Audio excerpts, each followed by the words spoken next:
तस्वीरें हम दिखा रहे हैं, देखिए नाचते गाते बीजेपी नजर आ रही है, क्योंकि शायद 100 का आंकड़ा विनोद जी उन्होंने भी नहीं सोचा होगा जिस तरीके से अभी रुझान में दिख रहा है। बीजेपी के ढोल नगाड़े भी बज रहे हैं। एक बार फुल स्क्रीन तो दिखा दीजिए, दिखाइए जरा। एग्जिट पोल के नतीजों ने सबके चेहरे जो है रंग उड़ा दिया था अलग अलग। नहीं, ये खुशी किस बात पर हो सकती है कि जैसे एक प्लेयर खुश हो जाता है कि चलिए 100 सेंचुरी तो मारी, बीजेपी के इस बात पर खुशी चलिए सेंचुरी तो लगी कम से कम। नहीं, जैसे क्रिकेट में होता है ना सम्मानजनक स्कोर, सम्मानजनक ढंग से हारना, तो ये सम्मान, अगर बीजेपी हारती है, अगर नतीजे ऐसे बनते हैं जैसे कि रुझान दिख रहे हैं, तो कम से कम हार तो सम्मानजनक होगी। जैसे विधानसभा में सफाया हुआ दोनों बार 2015 और 2020 में, वो स्थिति तो नहीं आएगी। 39 पर आप, 35 पर बीजेपी। अब धीरे धीरे नतीजे आने शुरू हो गए हैं। 79 सीटों के 79 सीट्स के रुझान क्या अब नतीजे आ गए हैं। इनमें से 38 पर आम आदमी पार्टी, 36 पर बीजेपी। फासला धीरे धीरे बढ़ रहा है। कांग्रेस को 4 सीट्स, मनोज तिवारी लेकिन कह रहे हैं एमसीडी में हमारा मेयर ही होगा। 79 सीटों के नतीजे आ गए हैं सामने और आम आदमी पार्टी अब बढ़त बनाती हुई दिखाई दे रही है। भारतीय जनता पार्टी नंबर 2 पर, लेकिन कांग्रेस बहुत नीचे धरातल में 4 सीटों पर ही। हरिशंकर गुप्ता कांग्रेस पार्टी की तरफ से हमारे साथ जुड़ गए हैं। गुप्ता जी, अब कुछ देर पहले आलोक जी थे, मैं यही सवाल करने वाली थी कि 11 शुभ माना जाता है भारत में, 11 हो, 51 हो, 101 हो, लेकिन बड़ा ही अशुभ संकेत है आपके लिए। एमसीडी चुनाव में भी जनता अगर इतनी बुरी तरह से कांग्रेस को नकार रही है, क्या करिएगा सर?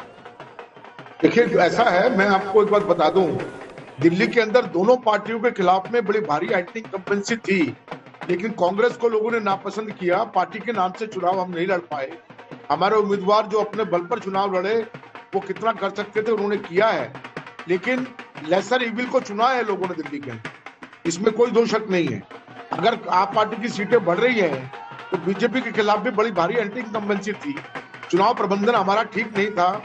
हमारी पार्टी ने जो शीर्ष नेतृत्व था, उसने भी दिल्ली के अंदर नगर निगम का चुनाव होने के नाते से कोई ज्यादा उनका रुझान दिल्ली के चुनाव के प्रति नहीं था। जो भी कुछ हुआ है, जो जनता का आदेश है, जो भी मतादेश मिला है, उसको हम स्वीकार करते हैं, उसका अभिनंदन करते हैं। बहुत बड़ी बात आप कह रहे हैं और शायद मुझे लग रहा है कि कांग्रेस की तरफ से शायद पहली बार कोई ऐसा प्रवक्ता या नेता होगा जो ये बात स्वीकार रहा है कि हमें कहीं कमी रह गई। वो तो यही कह रहे हैं कि हमें कोई कमी नहीं है। एग्जिट पोल को नकार दिया, अभी रुझानों को नकार रहे, हो सकता है रिजल्ट आ जाए उसको भी नकार दें कि नहीं, रिजल्ट के बाद भी देखिए एक रिजल्ट आएगा जिसमें कांग्रेस की सरकार बनेगी। सिरसा साहब इस वक्त हमारे साथ मौजूद है। सर, मैं आ रही हूँ, जरा सिरसा साहब से भी कॉमेंट ले लूं। सिरसा साहब, क्या इस बात से, क्योंकि हम लोग बात कर रहे थे एक प्लेयर के लिए ये बहुत शुभ संकेत है कि चलिए कम से कम सेंचुरी मार ली, तो बीजेपी के दफ्तर के बाहर जश्न मन रहा है, क्या सेंचुरी मारने पर ही जो रुझानों में दिख रहा है? एक वजह मुझे और दिख रही है सिरसा साहब, कि एमसीडी में एंटी डिफेक्शन लॉ नहीं लगता है। नहीं, देखिए, असेंबली और लोकसभा चुनाव में जो एंटी डिफेक्शन लॉ लगता है, दल बदल कानून, वो एमसीडी में नहीं लगता।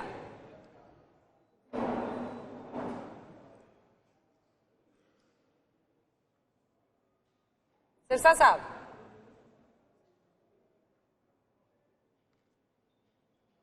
फ्रेम शायद फ्रीज हो गया है। फ्रेम फ्रीज हो गया क्या? उठाएंगे बार बार कह रहे हैं मेयर हमारा कुछ भी होगा। आ गई, उनकी आवाज आ गई। और कुछ भी हो जाए, मनोज तिवारी जी कह रहे हैं कि मेयर हमारा ही बनेगा। हाँ सिरसा साहब,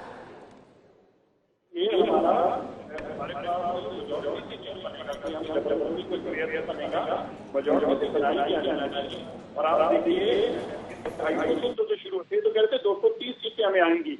हमने तो 200 सीट कभी कहा ही नहीं था, 230 सीटें। हम तो हमेशा कहते थे हमारा मेयर बनेगा, मेजोरिटी में हम आएंगे। हमारी बात स्पष्ट होती दिख रही है। अब ये कम से कम 230 सीटों से तो नीचे। ठीक है, ठीक है, मैं आ रही हूँ आपके पास। हरिशंकर गुप्ता जी, आपका रिएक्शन इस पर। उन्होंने कहा कि हमने कहा था कि हम स्वाभाविक तरीके से जीतेंगे, हम उसी तरफ बढ़ रहे हैं, और अभी जो नतीजे आ रहे हैं, बड़ा नेक टू नेक चल रहा है इन दोनों के बीच में। लेकिन आप फिर भी कह रहे हैं लेसर इविल। एक सेकंड सर, ये लेसर इविल क्या होता है? जनता वही तो चुनेगी जो उनके पास विकल्प हो। जैसे लोकसभा में आप विकल्प नहीं बन पा रहे, विधानसभा में नहीं बन पा रहे, आप एमसीडी चुनाव तक में विकल्प नहीं बन पा रहे, ये तो बड़ा दुर्भाग्यपूर्ण है। देखिए, ऐसा है कि मैं ये पहले कह चुका हूँ, दिल्ली के अंदर दोनों पार्टियों के खिलाफ में एंटी इंकम्बेंसी थी। लोगों ने कांग्रेस को विकल्प नहीं समझा और बीजेपी को हराने के लिए आप पार्टी को वोट दिया लोगों ने दिल्ली के अंदर। लेकिन दोनों के खिलाफ ही, इसलिए मैंने लेसर इविल की बात किया है, इसलिए मैंने लेसर इविल को कहा है।